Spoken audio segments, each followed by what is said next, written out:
Let me ask you something. If you could do anything with your life, what would it be? And are you doing that thing right now? If not, you're not alone.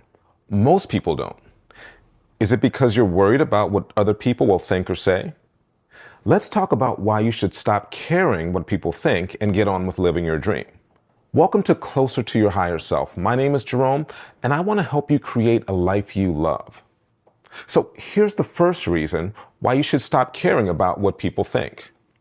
The cost of success is failure. Now, you might be afraid of not being successful. You feel a sense of shame if you attempt to do something and you're not successful.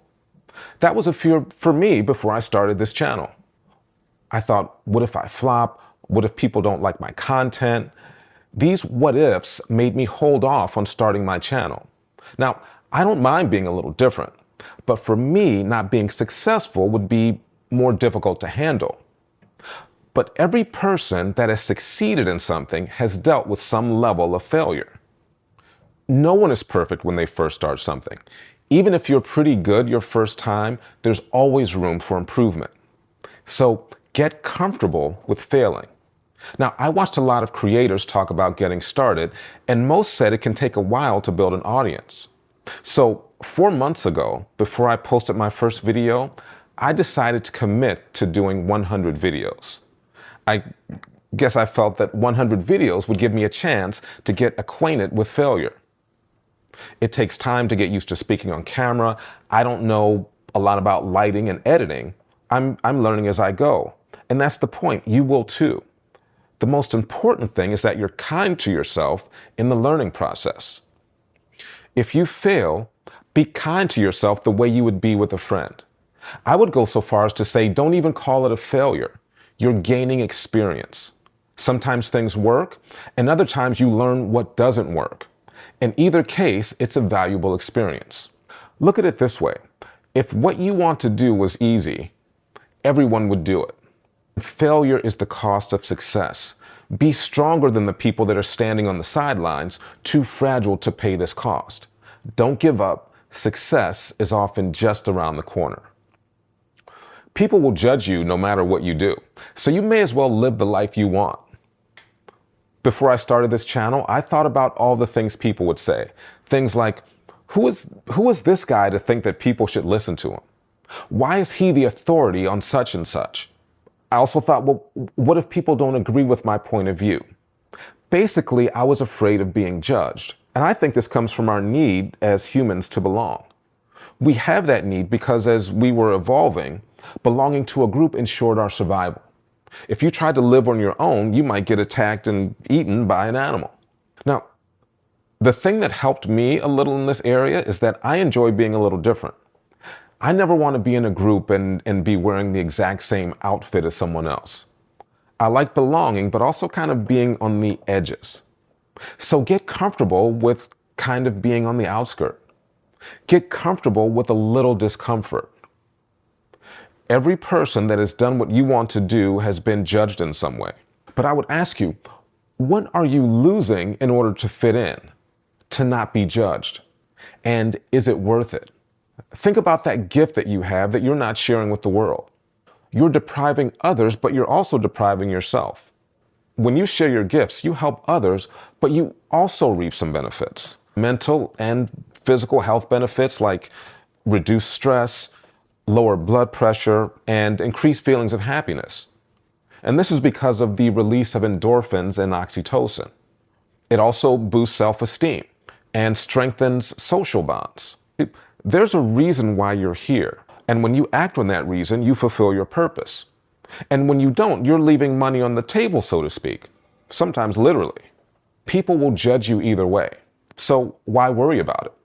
And here's a tip for dealing with these first 2 points. If you know someone is not going to support what you're doing, don't tell them about it. They just can't see outside the box. And you know which people are going to support you because they've always supported you. But that well-meaning friend that stays inside the box, afraid of going against the grain, they're going to quote statistics when you talk about your dream. So tell them afterwards. They don't mean any harm, but you're kind of threatening their worldview. I graduated from college with an engineering degree and I had a corporate job. When I decided I was going to leave to help people change their lives, I told very few people. The people I knew would support me. And later, when someone asked what I was doing and I said, I left that corporate job to focus on something different, they said, I didn't know you were working on that. And in my mind, I was thinking, yeah, I didn't tell you because I didn't want to absorb your negative energy. And believe me, when you're living your dream, they'll come around. But what happens if you follow their advice? You live a miserable life because you didn't even try. And on your deathbed, they're not going to stop by and say, hey, great job staying in the box and not taking any chances. They're not responsible for your happiness. You are. Quality of life is very different when you do what you love. Here's something that crossed my mind when I was in the corporate world. So many people work most of the year and they're happy the few weeks they're on vacation. So say you get 3 weeks of vacation. You work 49 weeks to enjoy 3 weeks. Now, I feel like it should be the other way around. Like you should be happy most of the year and maybe have a few weeks that are tough. I'm not saying that in enjoying most of the year, you won't work hard. But when you enjoy what you're doing, even when you're working hard, it doesn't feel like work. See, when I left the corporate world, I was 29. I worked in the IT department of a bank and trust company, a really good company. I was a senior systems analyst and I had 4 weeks vacation. I had stock options, all the bank holidays, which are a lot of Mondays. And I was able to change my schedule to have 4 10-hour days. So I worked Monday and Tuesday, I had Wednesday off, and then I worked Thursday and Friday. And on the days when the bank holiday fell on a Monday, I got the entire day off. So I worked Tuesday, I had Wednesday off, and then I worked Thursday and Friday. And still I would get up in the morning and be miserable about going to work. And that's when I knew I had to leave. And now I'm much happier. Life feels more like a journey with new experiences every day, as opposed to coloring inside the lines while I wait for retirement. If you're enjoying this video, please like and subscribe so you can see more of my content in the future. If you'd like to work with me one-on-one, you can set up a free consultation. My info is in the description. Also in the description is a link to a free guided meditation. Time is going to pass whether or not you take action. So you have to ask yourself if this time next year, you're still going to be in the same place, dissatisfied and thinking about making a move, or if you're going to be on your way to a more fulfilling life. If you're thinking about going back to school, for example, you may be thinking, that 2 years to get your master's degree is a long time. But those 2 years are going to pass. Right now, it's 2026. Think about 2024. Where were you this time, 2024? It probably doesn't seem like it was that long ago. Are there things you could have accomplished in those 2 years? If so, don't beat yourself up about it. Instead, think about taking a step toward that thing you want to accomplish, so you can be in a different place 2 years from now. The Matrix is one of my favorite movies, and I watch it whenever I feel like watching something inspirational. Now, at one point in the movie, Neo, the main character, doesn't trust what's happening and contemplates going back to his old life. Trinity stops him and says, "You know that road. You know exactly where it ends, and I know that's not where you want to be." Neo gets back in the car and continues on his new journey. Now, think about where you are and where you could be. Are you going down the same road? How does that make you feel? If you feel bored, dissatisfied, resentful, or anything negative, you know what you need to do. Now, I'm not saying you need to make any drastic or unwise moves. You have to have a plan, and we're going to talk about that next. Don't paralyze yourself thinking you have to have every step mapped out. You have to have a plan, but be okay with having plans change when necessary. I like to think of it as jazz or blues versus classical music. Now, I like all three kinds of music. Classical is structured, and you don't deviate from that structure. But I appreciate the way jazz and blues has a framework. And inside that framework, the musicians are free to improvise. When that guy in the blues club takes that guitar solo, he doesn't know exactly what he's going to play. He just knows he needs to stay inside the framework of the song. And I think life is like this. You make a plan, but you realize that things might not always go according to this plan. But as long as you have that framework, you're okay.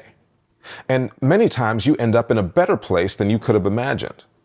Not feeling like you have to have everything planned out takes some of the pressure off of yourself. I left the corporate world in 1999, and my goal was to help people improve their lives. If you had told me then that I would be doing YouTube videos, I would have said, "What's a YouTube video?" If you had told me 5 years ago I'd be doing YouTube videos, I would have said, "Yeah, I don't think so. I'm not a social media guy." But sometime last year, I thought about how I could reach more people, and YouTube became the obvious answer. And it became the next step in my journey. Doing these videos allows me to reach people on the other side of the world, and I'm very grateful for the technology and the ability to be able to reach people in this way. So think about your objective or something you want to achieve, the endpoint, and then start to think about the things that could get you to that endpoint, the steps that you have to take to the best of your knowledge. Your goal is to think about where you want to end up and see yourself being there. You want to take that first step and then build some momentum. But also remember that improvising is okay as long as you stay in the framework. Here's how that process looked for me as it relates to this channel. My first thought was, I want to be able to help more people. And so I thought, okay, well, maybe I'll write articles and submit them to a publication. And as I started to write, I thought, wait a minute, maybe I'll do Instagram videos. And I actually did a few before looking into YouTube and deciding that the structure of the channel would be more conducive to my goals.